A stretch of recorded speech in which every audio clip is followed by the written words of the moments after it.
Walk into almost any church today, and you will likely hear the story of David and Goliath presented as a motivational lesson. It is a common metaphor for overcoming personal struggles, an encouraging way to talk about debt, anxiety, or career setbacks. Yet, when the story is reduced to a sanitized self-help tool, the historical reality of the conflict is lost. Goliath was the final earthly enforcer of a supernatural bloodline, known in the Hebrew scriptures as the Nephilim.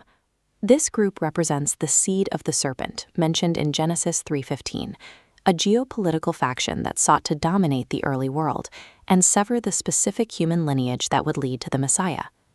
The biblical account of these giant clans is a historical record of a struggle for the future of the human race.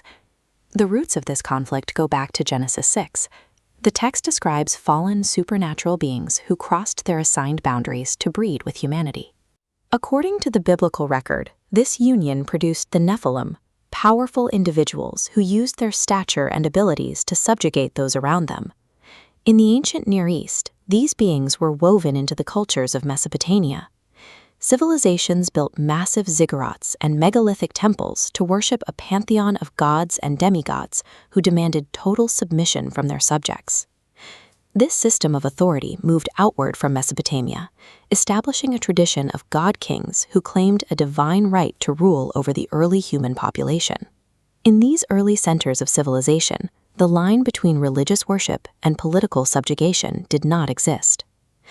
Following the flood, the scriptures indicate the giant bloodline resurfaced, fracturing into various ruling clans known collectively as the Rephaim.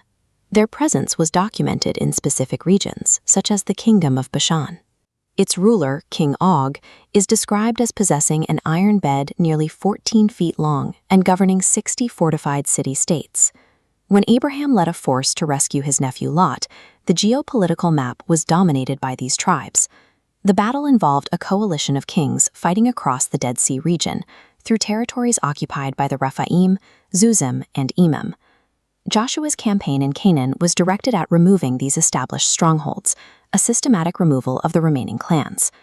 Excavations at Hazor uncover foundations scarred by fires reaching 1400 degrees Celsius, consistent with the biblical account of total destruction. From this perspective, the Old Testament wars were not random acts of tribal violence, but a campaign to eliminate a lineage seeking to corrupt human history. By 1000 BC, the Rephaim had been pushed to the fringes. Goliath and his brothers were a surviving remnant of these clans, serving as champions for the Philistines in cities like Gath. Goliath's challenge to the Israelites lasted 40 days.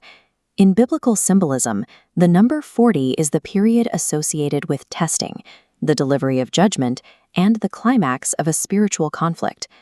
Standing in the valley, Goliath did not just challenge a soldier, he mocked the God of Israel, calling upon the names of his own ancestors and the gods they served.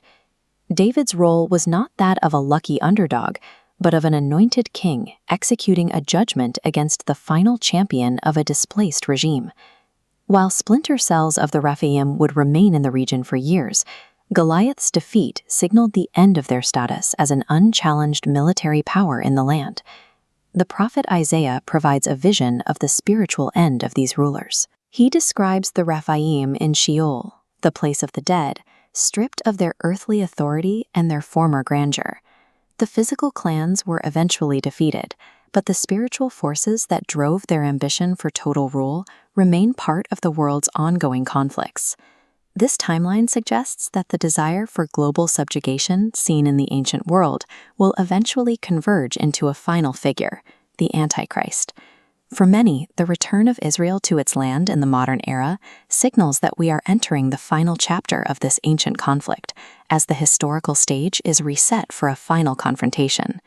The end of this struggle is already recorded in the scriptures, concluding with the total removal of all corrupt authorities when Jesus returns. The Bible records the long history of humanity's survival against these forces, serving as a promise that no power, however ancient or imposing, will stand before the true king.